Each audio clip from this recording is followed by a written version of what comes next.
नमस्ते। आप सभी को गीता जयंती की हार्दिक शुभकामनाएं। आज गीता जयंती पर मैं 5-6 शब्द बोलना चाहती हूँ। तो देखिए, लगभग 5000 वर्ष पहले इस आर्यव्रत पर वो सबसे दुर्भाग्यपूर्ण समय था जब पारिवारिक कलह ने महाभारत का रूप लिया। तो गीता भी उसी का एक अंश है। गीता महाभारत का एक अंश है। तो देखिए, रणभूमि में जब अपने कर्तव्य से गिर रहा था कौन? अर्जुन। कर्तव्य का पालन नहीं कर रहा था, तब श्री कृष्ण उसे गीता का ज्ञान देते हैं। तब अर्जुन ने अपने कर्तव्य का पालन किया। अर्जुन जब नहीं कर रहा था कर्तव्य का पालन, युद्ध नहीं कर रहा था, तब श्री कृष्ण को कहता है अर्जुन की दृष्टवेम सज्जनम कृष्णम युयुत्सु समुपस्थितम न च श्रेयो न पश्यामि हत्वा सज्जन माहवे न कांक्षा विजयम कृष्णम न च राज्य सुखानि च। और क्या कहता है? यदि माम प्रति करम शस्त्र शस्त्र बाणाय धृतराष्ट्र रणे हन्युक सन्मे क्षेम तरम भवेत। अर्जुन कहता है कि माधव, मैं युद्ध नहीं करूंगा। क्यों? बोले मेरे जो सज्जन है वो मेरे सामने आ रहे हैं, मेरे काका, मेरे भाई, मेरे मामा, मेरे चाचा, ये मेरे नजदीक आ रहे हैं। भला मैं अपनों पे कैसे शस्त्र उठाऊं? ये तो मेरे अपने हैं, मैं अपनों पे कैसे युद्ध शस्त्र उठा सकता हूँ, युद्ध कर सकता हूँ अपनों से? मुझे इस प्रकार की विजय, राज्य और सुख की बोलो तनिक भी आकांक्षा नहीं। भले ऐसी स्थिति में मुझे धृतराष्ट्र की संतान दुर्योधन आदि मार भी डाले तो अवश्य मेरा कल्याण हो जाए, पर मैं युद्ध नहीं करूंगा। मुझे इस प्रकार की विजय, राज्य और सुख की बोलो तनिक भी आकांक्षा नहीं, मैं युद्ध नहीं करूंगा। तब श्री कृष्ण उसे गीता का ज्ञान देते हुए कहते हैं कि क्लेव्यम मम स्मम गम पार्थ नेत्वयुपदत्ते शुद्धम हृदयम दौर्बल्यम तत्वोत्तिष्ठम परम तपः। श्री कृष्ण कहते हैं कि अर्जुन, अगर आज तूने अपने कर्तव्य का पालन नहीं किया, धर्म का पालन नहीं किया, तो निश्चित रूप से तेरी मृत्यु होगी।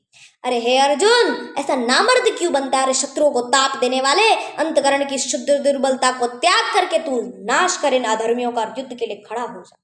ऐसे श्री कृष्ण ने गीता का ज्ञान देते हुए अर्जुन को वापस शस्त्र से सर्जित कर दिया, वापस शस्त्र उठाया अर्जुन ने। तो गीता गिरे हुए व्यक्ति को, हर गिरे हुए व्यक्ति को, अपने कर्तव्य से गिरे हुए व्यक्ति को, जो अपने कर्तव्य का पालन नहीं करता, वो गीता उसे कर्तव्य का पथ बताती, गीता उसे कर्तव्य का मार्ग बताती है, रास्ता बताती। देखिए, गीता हमें सिर्फ केवल कर्म करने का ही उपदेश नहीं देती है। गीता हमें आत्मा और परमात्मा का बोध कराती है। गीता हमें अमरता का ज्ञान कराती है। गीता हमें धर्म और अधर्म का भी ज्ञान कराती है। गीता हमें शूरवीर, निर्भीक और जीवन जीने की कला सिखाती है, कला का उपदेश देती है। गीता हमें ज्ञान, कर्म, उपासना और वैराग्य का वास्तविक संबंध है उसमें बताती है, हमें ज्ञान कराती है।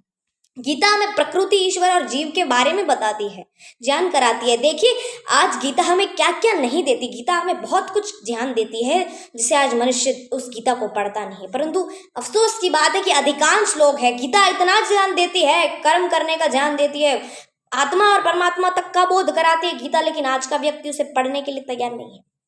कुछ अधिकांश व्यक्ति होंगे जो गीता को पढ़ते होंगे, लेकिन कुछ लोग हैं जो गीता को छूते भी नहीं, केवल उसको टीका करते हैं और उसको पूजते, उसकी पूजा करते हैं। बस अच्छी बात है, पूजा करनी चाहिए, पर गीता के अंदर क्या लिखा है वो भी पढ़ना तो चाहिए ना।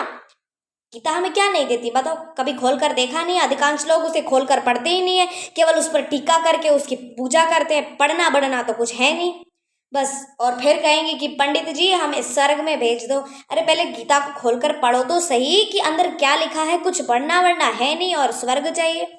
पहले कुछ मेहनत करो, कार्य करो, पढ़ो अंदर क्या लिखा है। हमारे महापुरुषों ने कितने ग्रंथ लिखे हैं। वेदों को पढ़ो, ईश्वरकृत ऋषि मुनियों के ग्रंथों को पढ़ो, वेदों को पढ़ो, रामायण को पढ़ो, गीता को खोलकर पढ़ो तो सही पहले। मेरा बस इतना ही आपसे कहना है, निवेदन कर दूं आपके समक्ष कि आप अपने बच्चों को गीता आदि, रामायण आदि आर्ष ग्रंथ पढ़ाओगे तो निश्चित रूप से आपकी संतान श्री कृष्ण जैसी बनेगी, श्री राम जैसी बनेगी। तो मेरा बस इतना ही निवेदन है आज आपसे। धन्यवाद।